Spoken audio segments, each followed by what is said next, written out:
G'day, I'm Mark from Self-Sufficient Me, and that's right, I'm back with another how to grow a ton of video. In this case, it's dwarf beans. These fellas behind me, they've been growing for a couple of months now, producing heaps. So much for just a little plant. But sure, these beans here, they may not take you to the land of the giants like Jack and the Beanstalk, but I can tell you what, these lovely little fellas will bring you to the wondrous land of the dwarfs.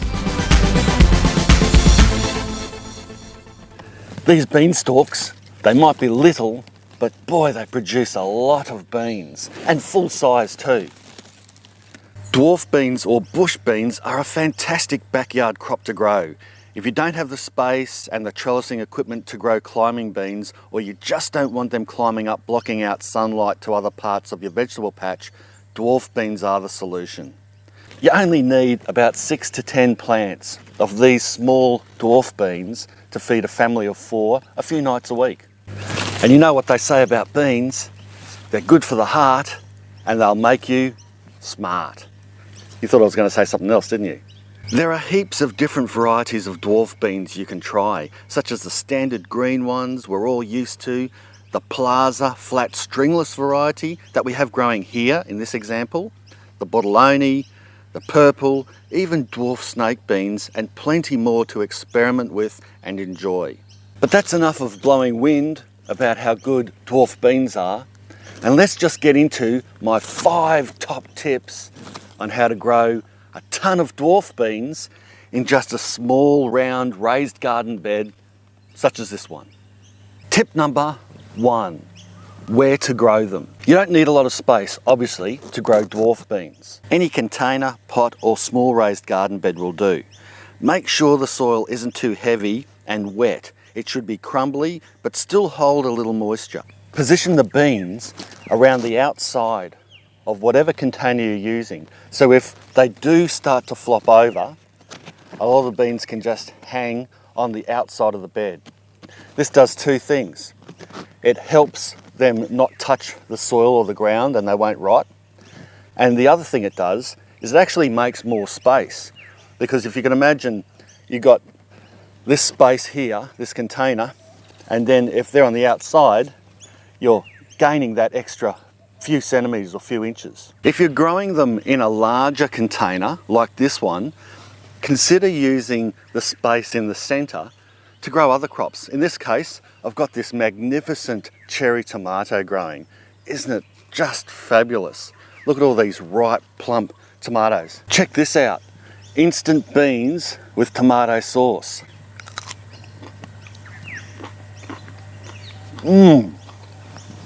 That's perfect. Tip number 2, sowing your beans. In my experience, beans very rarely fail. Most of the time you get some at least coming up, even if it's a bad year. But sometimes they can be a little fickle at germinating, with some seeds neglecting to sprout, leaving gaps in the bed. So I like to sow lots and close together at about 1 inch or 2 apart. I do this by either making a drill or a trench and sowing the seeds, then cover over with soil, or my favourite way is to lay the seed out first and then push them under the soil one by one with my finger up to about the 2nd knuckle deep. You can always thin them out later if you feel like they're too crowded, or just let them compete like I do.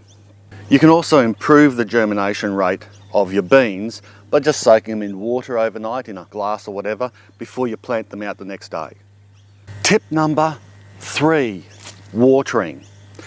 You should never overwater the beans, especially at the beginning. I like to give them just 1 watering in after they've been sowed, and that's it. I don't water them again until I see them popping their little heads up all around the place.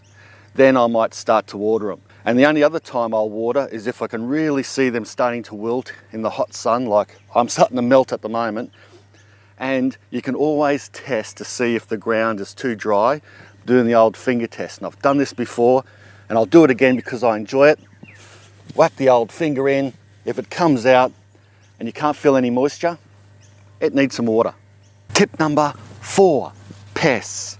Beans are susceptible to several pests, but what will help is if you don't overwater them, don't underwater them, and don't over fertilize. Remember, beans get their own fertiliser or nitrogen from the air.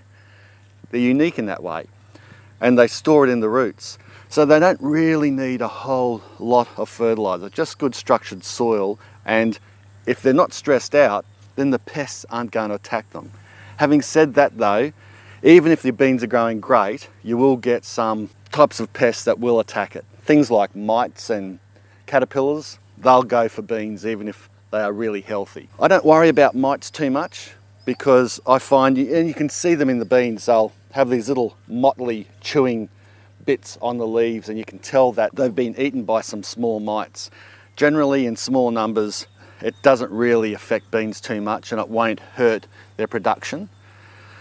But you can help mites by just misting occasionally.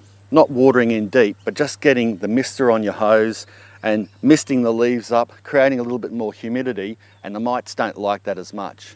As far as caterpillars and that go, keep an eye on them and just pick them off by hand. That's generally what I do.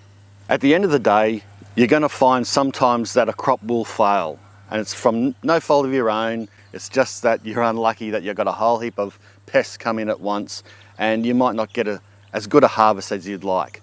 Don't cry about it, just get over it, because the next season you'll probably grow a bumper crop.